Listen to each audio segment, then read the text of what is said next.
Good afternoon. Is that okay? So after lunch session is started with the modeling. So now I will not give you the models. I will give you some sort of other things. So I will give you some general idea about disaster risk and what AIT can do and what are the mitigation process people are doing across the globe. Okay. The content is something like this. What has happened? So a little bit in previous session also we have seen some of these things. And what is going on right now is the present situation. And third is the future. What you can do. This is the basic disaster definition. So there are many students from disaster management also.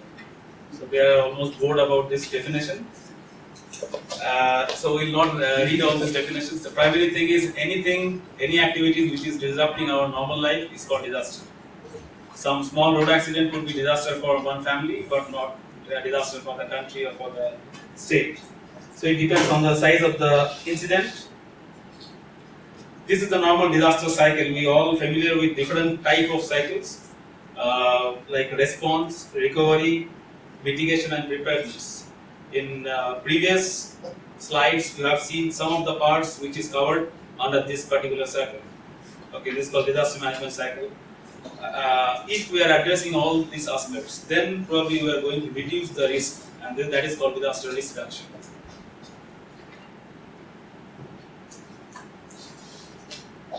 I'll give you some one or two slides on the world perspective. This is very good picture to see, very colorful, but there are very deep meaning of that pictures. Okay, so if you see the eastern part, right now we are, so you can't see actually the Thailand map. It's all dotted in greens and other colors. So there are regions down below, mostly blue and green. So blue and green is this one, the hydrological and meteorological events, primarily the floods and the cyclone and similar sort of activities. So India was mentioned before. India, Nepal and Bangladesh, even Thailand, primarily affecting by the water-related disasters, which is also impacted more by the climate change. So we are not going to touch on the climate change particularly.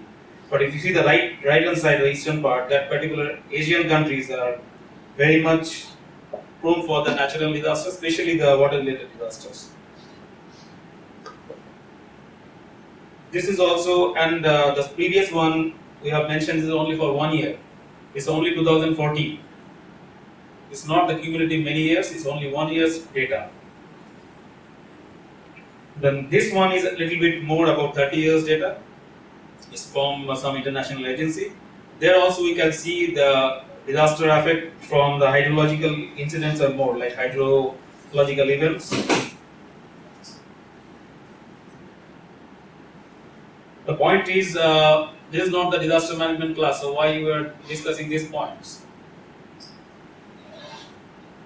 The point is to make some sort of background, why we will take the mitigational measures. So my previous speaker, Dr. Guna, mentioned about the loss. So before that, we need to know the loss. What is the actual loss? So this is the perspective we are trying to put on the Asian perspective, Asian context, not about the particular country. So in from 1970 to 2010, there are about actually huge increase of the disaster, particularly in the Asian part. This is also, I think, many times you have seen this particular table or data. But the interesting part is we have mentioned many times this flood and that drought also. So these two particular disasters are completely opposite. Okay, it's completely opposite, but both are water-related disasters. But this particular figure, drought figure, is something difficult. You have not heard about that much of death because of the drought. How many people heard about this? How many people heard about this drought-related death or people killed by the drought? So many numbers. So this is a slow onset of disasters. It's not like one flood, 30 people died or 300 people died. Like Nepal earthquake, you can estimate like this much people died in a single incident. But this is a slow onset, throughout the year people are dying, like road accidents. So there was a massive accident happened in 5 days last month here. About 500 people died. It's a very big number, but there is no activities based on that. Close to 500 people died during the Songkran period. It's evident in the website. You can check that. About 478 or something. No. But since it's not by the natural disaster, we are not that much concerned about this. This is a 2011 flood incident. You see the last point actually. So before, after 1995, there was no such type of disaster happened in Thailand. So we are not prepared. In Thailand, people are not prepared for that type of floods, even for the industries also.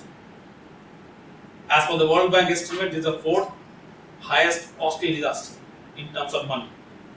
So we are estimating the direct cost of a disaster. There are many indirect costs that we have not estimated. So in the last part, actually, I'll discuss about that, why you are not estimating or what is the process we are missing out of this.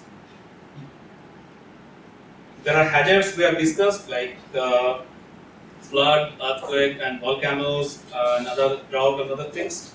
So all the hazards need not to be converted into disasters if we have some mitigational measures. Like my previous speaker also mentioned, if you have having some sort of mitigational measures, probably that incident of high rainfall could not lead to the disaster like floods. Okay, so the point is we can reduce the disaster risk doing some mitigational measures.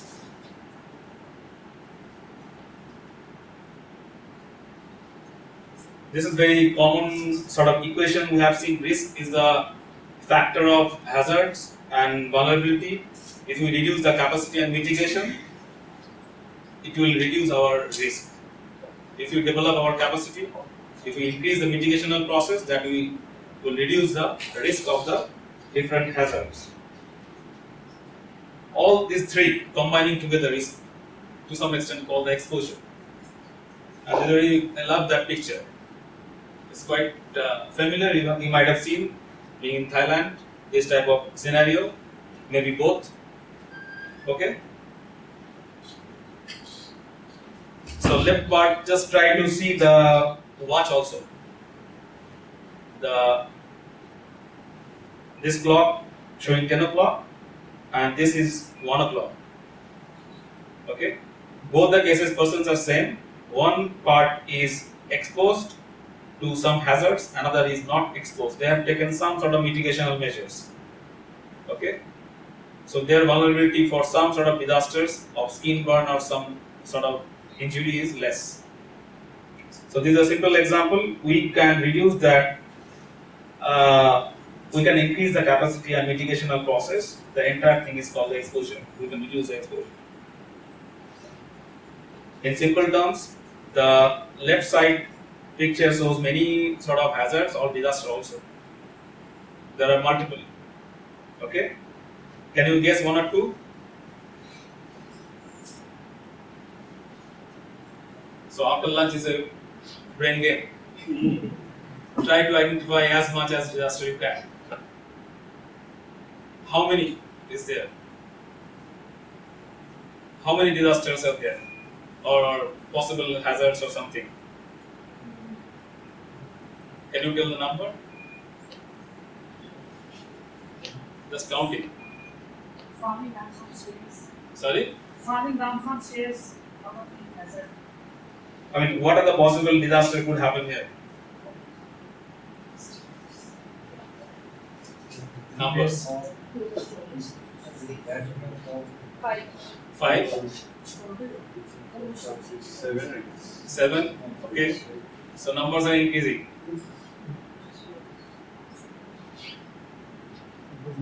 So if you add on, or there are cascading effect, one disaster will lead to another.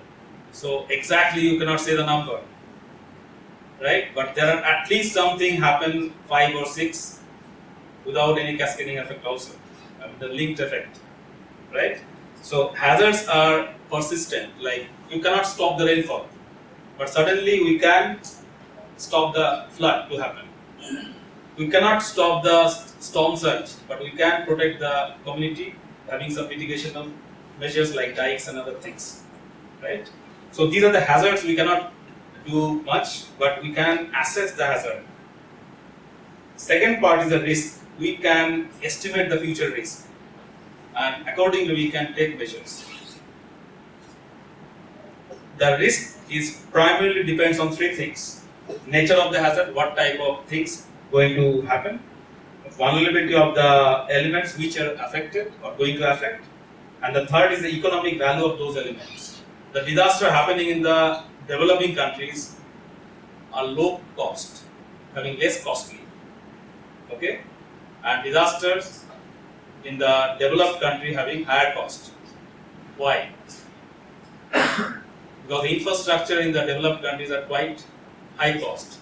So it depends on the infrastructure or economic activity what is affected by the particular disasters. For your information, like in 2011 flood in Thailand, about more than a month, many automobiles were stopped. And another information is about the hard disk. You know about everybody using the computer or laptops or desktop, anything. So about 42% of the world's hard disk is producing in Thailand. About 42. If you recall correctly, during the period of 2012 or 13, the computer cost and the hard disk cost was going high because of the non-supply from this country. Okay, so these are the different indirect costs involved with the disasters. So I'll give you some sort of idea about the intensive risk and the extensive risk. We are more concerned about the high severity of disasters that is low frequent. Like tsunami, you heard about tsunami? In recent 15 years or 10 years, how many tsunami affected in the world? Major tsunami. The significant is two, 2004 and 2011. 2004 in this region and 2011 in Japan. Are you heard about any other tsunamis? I mean, between this period? No. So 2004 to 2016, in 12 years, we have only two. Okay, means the frequency of the disaster is very low, but the impact is quite high. That is called the intensive risk. Most of the time, we are preparing ourselves for the intensive risk, but the high rainfall is happening everywhere. Drought is also a situation. Heat waves. So these are the things is going to happen every time. It's high frequency, and also low severity. So this is not the concern all the time, but cumulative cost is quite high. I will give you the data on that. So overall, the intensive risk is risk associated with the high sensitivity or high severity, and also the low frequency, means the not coming every time. Exposure also is quite high in that case, and also can lead to the potential catastrophe, like 2011 tsunami in Japan. The last point is also quite important. Disaster impacts involve high mortality and asset loss also. This is the trend. Just spend a minute on that. Global mortality losses are concentrated on the intensive risk mostly. There are certain spikes in 2004 and 2010 because of the huge human loss. There are two spikes in 2004 tsunami and 2010, right?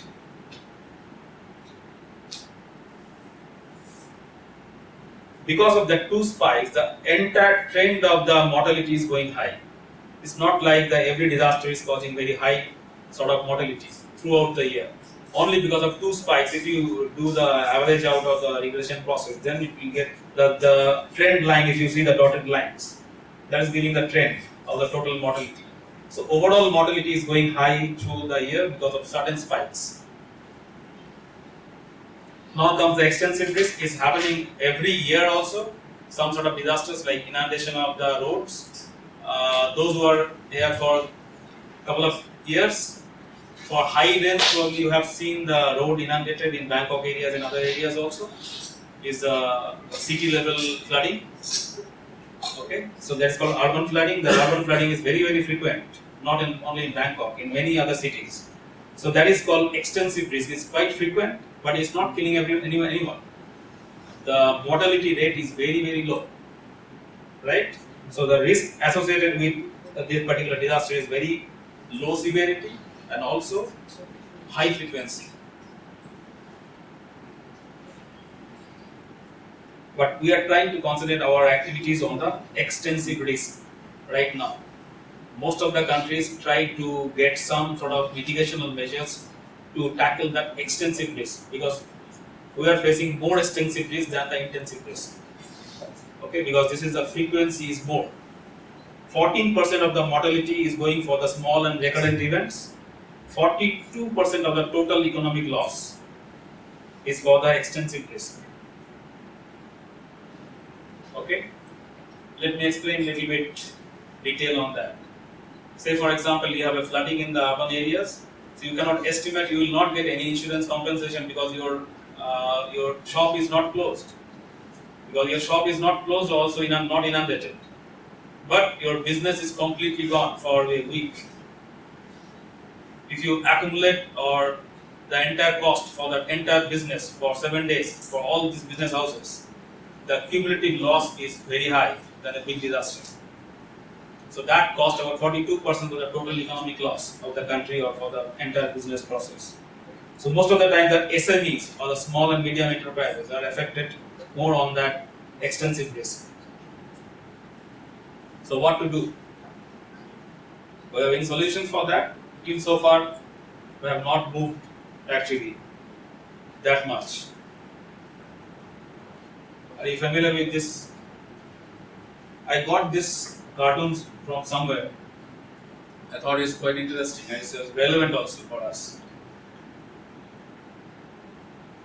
Is that matching with our activities? Right? I think it's true for many countries.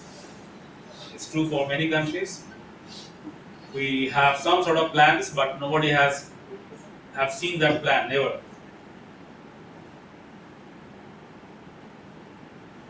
There are certain areas we can improve from the AIT innovations in multiple aspects.